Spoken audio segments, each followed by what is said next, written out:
السلام عليكم ورحمة الله وبركاته. خبجمتوتا في وردفتوتا خنيا. إيجا سجنتات إنت لا خنيا. وجاء الراك أبني دفني تجرا. كان داود شاجرتن. أوروري كرد بكيدا. إنت اللي خنيا كان كوتا شانف فادا بيسال مفا أكا أسيجدتي كان إلى اللتها. أكما بيسا كيستي ملتو في لماز دي مخيستي عثمان بيم أنغو هندا أورهام بيف أكا كنو ملتا تجرا. Kanaaf Usmaan Bey aangoo ala tahee Orhan Bey aangoo kana hunda fudhatee gara fuulduratti ce'uun ni danda'amaa fi kanatti aansee Sheenshaah Bey hanga ani hafuura baafadhutti Orhan Bey kaayyoo tokko akka galmaan hin geenye dubbateetii jira.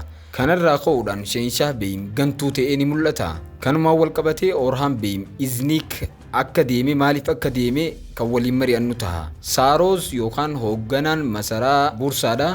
Torbee darbee boolla keessatti madaafni itti dhoohee ture yookaan baarunni itti dhoohee ture inni noonni du'amoo lubbuun ni jiraata waan jedhamu kan waliin mari'annu ta'a. Akkasumas beeysa lammaffaa keessatti Filaaviyuus Usmaan akka ajjeesu dubbateeti jira. Akkasuma haaluu abbaasaa akka baachuuf deemu dubbateeti jira.